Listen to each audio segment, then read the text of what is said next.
Hermanos, la palabra de Dios es preciosa. La palabra de Dios debe ajustar nuestro pensamiento para conocerle a Él.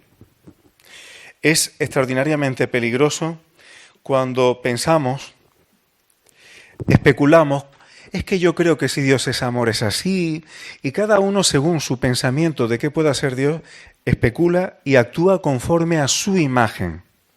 Y quiero recordar que uno de los mandamientos más serios que viene en los 10 mandamientos es no te harás imagen. Y además dice te harás. No solamente una imagen es una escultura o algo que se pueda adorar, sino si yo me hago una imagen de Dios aquí y aquí y sirvo a eso, lo más probable es que esté haciendo una imagen de Dios pequeña, incompleta y según mi conveniencia. Por eso es tan importante la palabra, hermanos, porque Dios se ha revelado en su palabra. Y cuando escudriñamos la palabra con una actitud humilde, entonces podemos conocer verdaderamente a Dios. ¿Y por qué estoy diciendo esto? Porque de los capítulos de 58 al 61 que nos tocaba, el 58 comienza hablando de personas que creen en Dios. Personas que creen en Dios, personas que buscan a Dios, pero que Dios no está conforme con ellos. Dice que son personas que le buscan cada día. Fijaos, hermanos, de qué tipo de creyentes, vamos a decirlo así, está diciendo. Personas que buscan a Dios cada día. Ahora, ¿para qué? Que quieren saber sus caminos. Quieren conocer de Dios, quieren saber la voluntad de Dios, pero Dios le dice, como si fueran gente que hubieran hecho justicia y que no hubieran abandonado mi ley. Me piden que les haga justicia y quieren acercarse a mí. Y no solo eso, sino que hacen ritos religiosos para demostrar su fervor a Dios. En este caso, habla de ayunar e incluso humillarse. Pero además se quejan. Pero es que Dios no me escucha. Le busco, le pregunto, ayuno, me humillo, me quebranto delante de Él. ¿Y qué dice Dios? En el día de vuestro ayuno, es decir, del rito que tú haces en teoría para mí, estás buscando tu propio gusto. ¿Os suena esto en algún otro lugar de la Escritura? ¿Qué dice Santiago? Pedís y no recibís, pedís mal, para tus propios deleites, para lo que tú quieres. Dice, y además oprimís a vuestros trabajadores, es decir, a las personas que están bajo tu responsabilidad o bajo tu autoridad, los oprimes. ¿Y qué es lo que dice Dios? El rito que yo quiero, la religiosidad que yo quiero, es desatar las ligaduras de impiedad, soltar cargas de opresión y dejar ir libres a los quebrantados, que rompáis todo yugo, esclavitudes. Y hermano, yo quiero hacer hincapié en una cosa. ¿Qué significa desatar una ligadura de impiedad? Una vida piadosa es una vida que procura andar agradando a Dios y en comunión con Él. Una vida en impiedad es una vida que desobedece y que no busca a Dios. Y eso produce esclavitudes y ligaduras.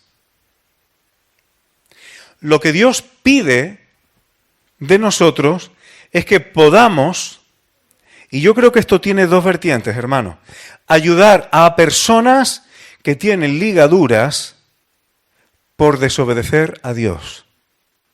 Eso genera problemas psicológicos y mentales, emocionales, materiales. Genera problemas.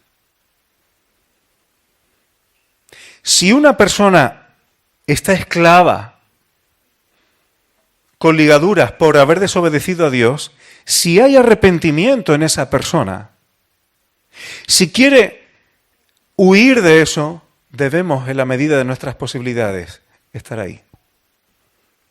Pero también hay otra vertiente. ¿No tienes tú y no tengo yo también ligaduras de impiedad? ¿Y nosotros no tenemos las nuestras propias?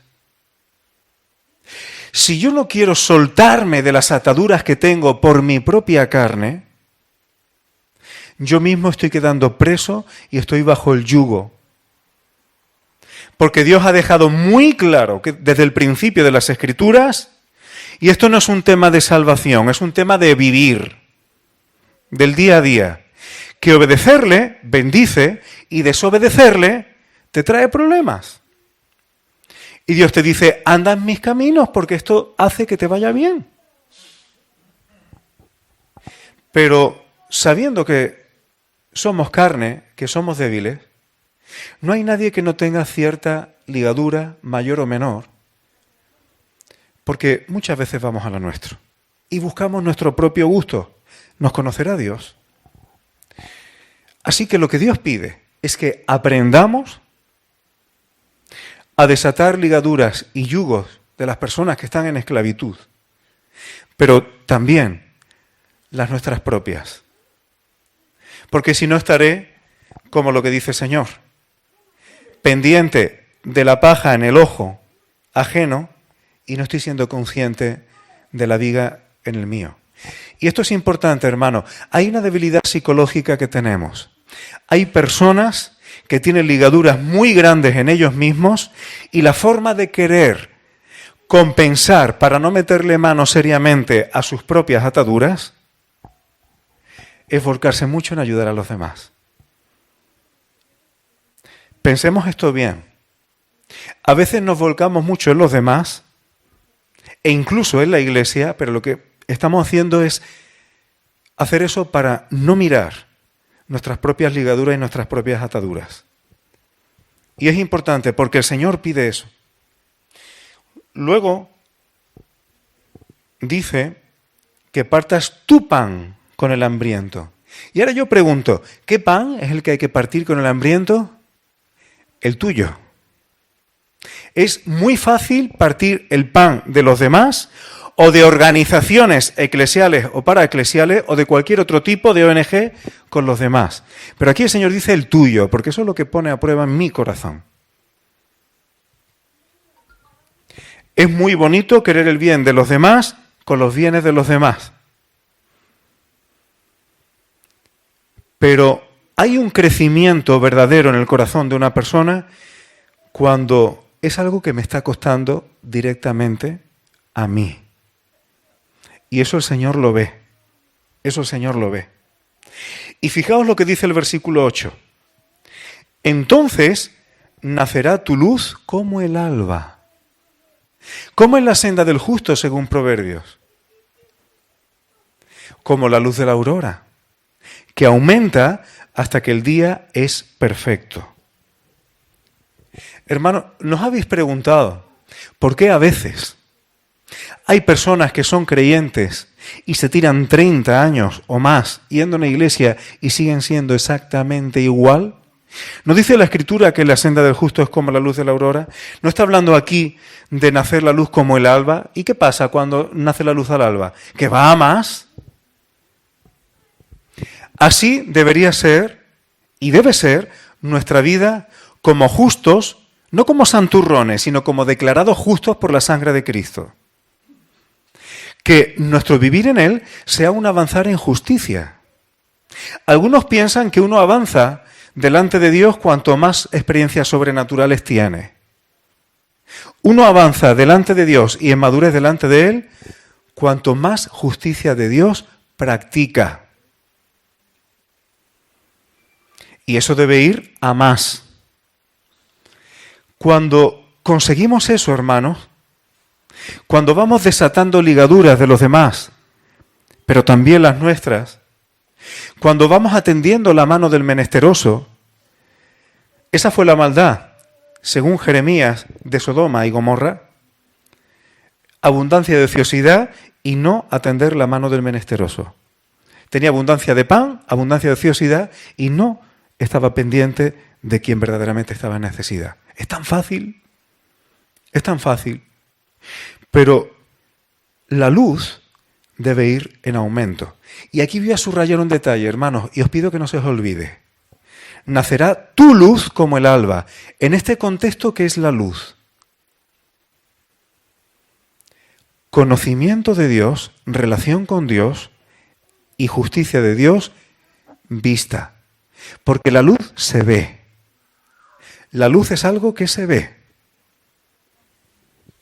¿Y qué pasa? Versículo 9. Entonces te oirá Jehová, clamarás y dirá él, heme aquí, aquí estoy. Hermanos, no es fácil que el Señor atienda nuestras oraciones y decimos, lo importante es tener una relación con Dios. Pues, si andamos en ligaduras y ataduras,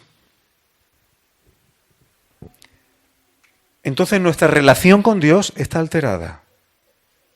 Y hoy día hay veces que yo escucho a personas hablar, lo importante es tener una relación con Dios. Yo digo amén a eso. Pero, ¿qué calidad de relación queremos con Dios? ¿Qué calidad? La de el Padre diciendo, aquí estoy Rosario, aquí estoy Ana, aquí estoy Alida, aquí estoy Manuel. O la relación de, porque te amo, te disciplino, hijo mío. ¿Qué relación quieres con Dios? Todos hemos sido hijos, si no, no estaríamos aquí. ¿Qué relación preferirías con tus padres? ¿La de la disciplina o la de la comunicación cariñosa familiar? ¿Qué prefieres? ¿O qué preferías? Así es con Dios, hermanos.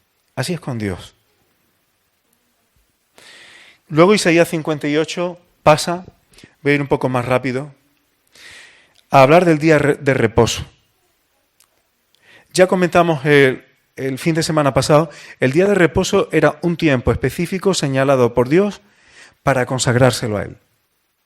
Y para no andar según a ti te parezca, sino un día específico, un tiempo consagrado, santificado para Él. ¿Y qué es lo que Dios pedía de esto?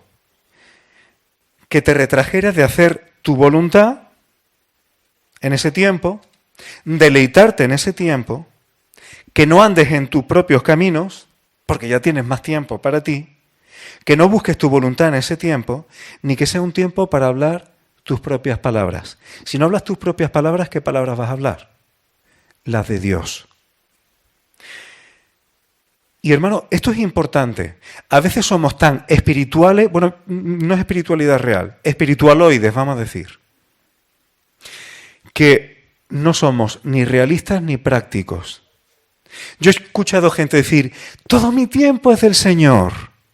Mentira. Mentira. Nadie da todo su tiempo al Señor. Tienes tiempo para comer, aunque lo hagas agradeciéndole al Señor. Tienes tiempo para dormir. Tienes tiempo para tu trabajo. Tienes tiempo para responsabilidades familiares. Y todas esas cosas se tienen que hacer en su nombre y agradándole y en sus caminos. Pero te tienes que ocupar de tu propia obra. Cuando estás pensando en cambiar de trabajo o buscando un trabajo, ¿no trabajas hasta que el Señor no te diga cuál? Venga, hombre. Hay decisiones que tenemos que tomar. Hay caminos que tenemos que decidir. Y Dios nos da principios para elegir esos caminos. Pero Dios no nos quiere autómatas. Dios nos quiere libres, pero dentro de sus coordenadas de libertad. Porque son las que nos edifican. Así que eso de, todo mi tiempo es del Señor, ya vino Cristo y ya toda mi vida es suya y todo mi tiempo es suyo, vamos a ser realistas, hermano. Porque es muy probable que una persona que hable así, la mayor parte del tiempo sea suyo. Y no digo que no le dedique ninguno al Señor, pero seguramente no llegue a las 24 horas de un día. Ahora, ¿qué pasa cuando cogemos un tiempo y se lo consagramos al Señor para esforzarnos en hacer su voluntad, en hacer el bien, como dijo el Señor Jesús, en deleitarnos en Él, en no hacer lo que a mí me dé la gana y en buscar su voluntad y en hablar de su palabra y no de fútbol? Entonces dice el versículo 14, entonces te deleitarás en Jehová. Pero es que esto cae de cajón, hermano. Porque si yo quiero todo el tiempo para mí, para hacer lo que me apetece, para estar a gustito yo, y Dios está para ayudarme en mis caprichos, en mis caminos y en mi propia voluntad, no voy a aprender nunca a disfrutar lo que es hablar la palabra de Dios, disfrutar cuál es el corazón de Dios, cuál es su voluntad, un tiempo en el que queremos andar como Él quiere que andemos, en el que a lo mejor voy a mirar a los demás y no a mí mismo. Cuando nos acostumbramos a eso y lo hacemos de corazón, aprendemos a disfrutar de Dios. Entonces te deleitarás en Jehová. Algunas traducciones dicen, entonces te alegrarás en Jehová o te alegrarás con Él y Él contigo. Eso es relación, hermanos. Eso es relación. Ahora llegamos al capítulo 59. He consumido casi todo el tiempo, voy a tocar unas pinceladas. Dice Dios que su mano no se ha cortado ni para salvar ni para oír. Dios no es que no quiera salvar. Dios no es que esté sordo. Pero fijaos qué cosa más seria. Vuestras iniquidades han hecho división entre vosotros y vuestro Dios. ¿A quién le está diciendo esto el profeta y Dios mismo? Se lo está diciendo a su pueblo. No se lo está diciendo a gente que no le conoce. No se lo está diciendo a ateos. Se lo está diciendo a gente que conoce a Dios y que ha tenido experiencia con Dios. Y les dice que sus pecados, sus iniquidades, hacen división entre Él y ellos. Es que esto es real, hermanos. Esto viene en las Escrituras. Esto viene también en el Nuevo Testamento. ¿Qué significa la excomunión? No es que yo soy pastor y entonces yo tengo la autoridad de Dios para darle carta de excomunión a quien me dé la gana. No es eso. El problema es que hay ciertos tipos de pecados y de iniquidades que impiden la comunión de Dios contigo. Y te digo una cosa.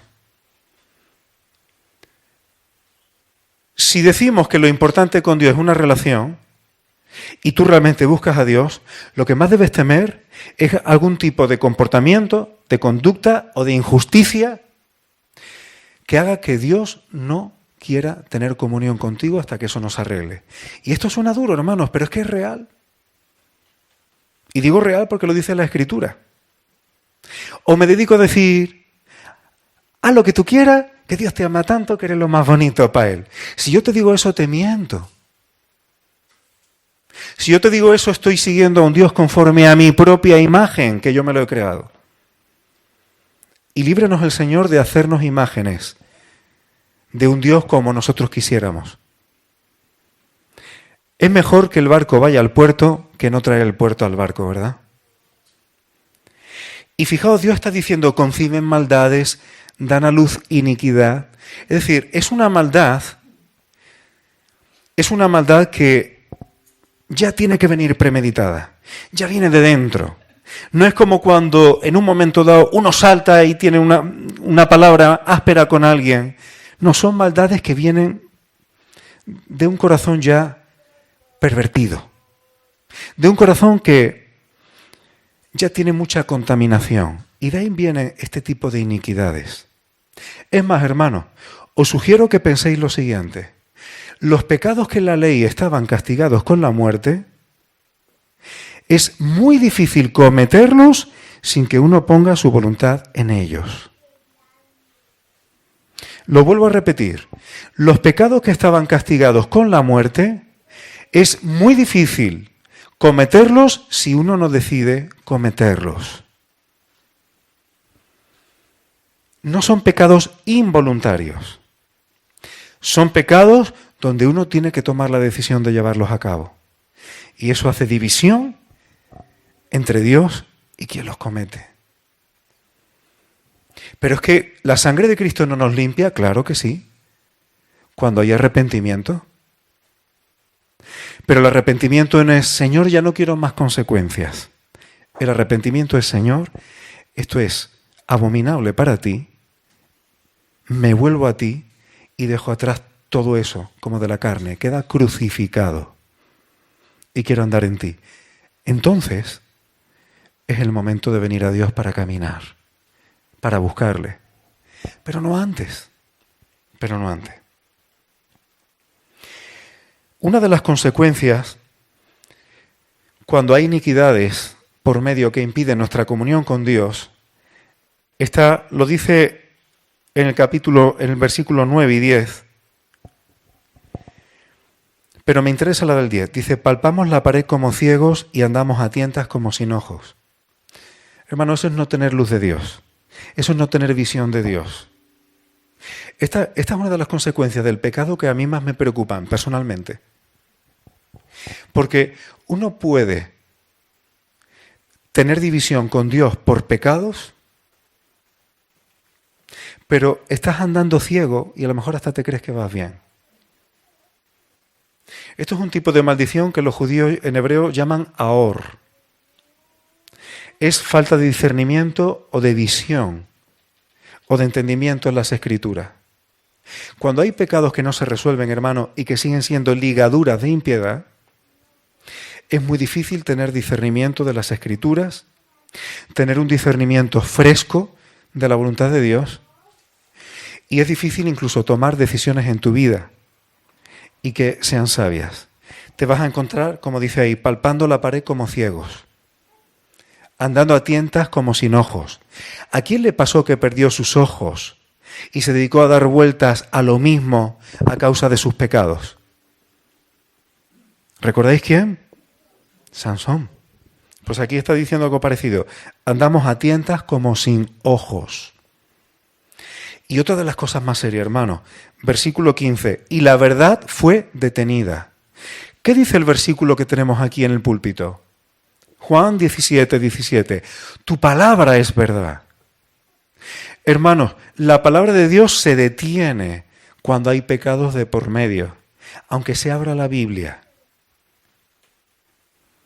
Desgraciadamente tengo que confesar que he oído gente con una Biblia abierta especulando sobre ella en no pocas ocasiones y pensar que lo que ha dicho y lo que ha predicado es palabra de Dios. Hermano, palabra de Dios no es que yo pueda decir lo que quiera porque soy cristiano y Dios me viene a dar un aval. Los pecados tienen consecuencias, hermanos. Y estas son consecuencias de las que se habla poco. Y se le está diciendo a creyentes. Perder discernimiento. La palabra de Dios no llega, se tapona. Y si no hay palabra de Dios como es necesaria para vivir, eso va a traer más problemas después. Ahora, gracias al Señor, hay esperanza. Versículo 20. Y con esto voy a terminar, no me da tiempo a más. Vendrá el Redentor, es decir, el Salvador, a Sión. ¿Pero a quién? Y a los que se volvieren de la iniquidad. Arrepentimiento.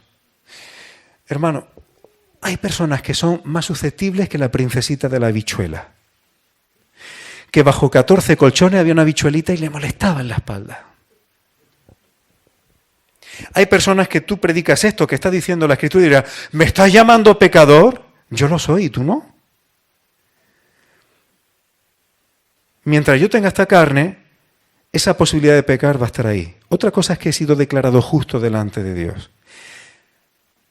Pero eso no quiere decir que yo tenga que vigilar mis caminos por si tengo que volverme a Él de mi iniquidad. Porque lo último que yo quiero es que haya división entre Dios y yo. Lo último que yo quiero es que Dios vuelva su rostro de mí. Lo último que yo quiero es que yo vaya a Dios con mis propias historietas y a Dios no le interesen. Porque esté buscando mi propio gusto. Eso es lo último que yo quiero, hermanos. Y la promesa Este sería mi pacto, mi trato, mi promesa con ellos. Fijaos qué cosa más preciosa para quien se vuelve a Dios de todo corazón y con toda la carne en el asador. Me encanta.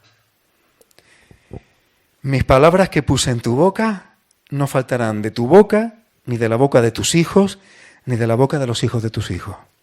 Hermano, ahora mismo tengo la piel de gallina. Esto, los que sois más jóvenes, a lo mejor no llegáis a valorar esto ahora, no lo sé.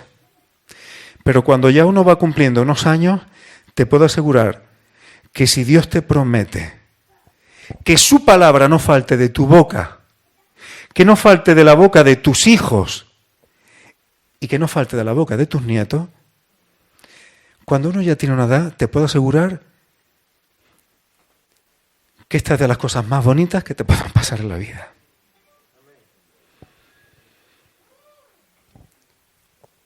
Y cuando uno cumple una edad, le da igual si tiene un coche con 20 años o con 2 años. Pero si eres creyente te va a importar más que la palabra de Dios no falte ni de tu boca, ni de la de tus hijos, ni la de tus nietos. En fin, el 60 y el 61 lo vamos a tener que dejar. Pues ya llevo un tiempo. Espero, hermano, no estoy queriendo ser yo duro, si la predicación es dura, de mí mismo. Es lo que nos ha tocado y es lo que hemos expuesto. Lo que tenéis que hacer siempre, hermano, vosotros. Yo no soy ni pastor ni anciano para que lo que yo diga, esa sea la palabra de Dios por el hecho de ostentar un cargo o un ministerio. Ahora tenéis la responsabilidad de ir a las Escrituras y si esto es así, todos tenemos que tomar decisiones de una forma personal. Pero con Dios no se puede jugar, ¿verdad? Como nos leía el hermano, no se puede jugar con Dios. Pero trae mucha bendición buscar a Dios y asegurándose uno que no haya cosas que hagan división entre Dios y nosotros. ¿Sabes una cosa? Yo estoy completamente seguro que muchas divisiones, hermanos, que ha habido en muchas iglesias a lo largo de los años, se han dado porque ha habido división entre Dios y muchos de los que estaban allí. Esa es la realidad. Primero unidad con Dios, volviéndonos a Él. Y eso generará unidad con el cuerpo. Bendito sea su nombre. Voy a parar porque si no cojo otro fleco y hablo otro poco más, otro fleco y hablo otro poco más y ya me salgo del lío. Que el Señor nos guarde, hermano. Que, por cierto, otro fleco más. Leía al hermano que estamos en tiempos especiales. No hay mejor protección, no hay mejor ancla, no hay mejor fundamento. Esto es siempre, pero especialmente cuando los tiempos son más difíciles, de presión, de mentira, de incertidumbre, que la palabra de Dios, que es nuestra roca y Él mismo. Por eso es el peor tiempo en el que yo quisiera que hubiera división entre Dios y yo por mis propias iniquidades. No lo permita el Señor, porque si estamos aquí en esta época es porque Él lo ha decidido. Bendito sea su nombre.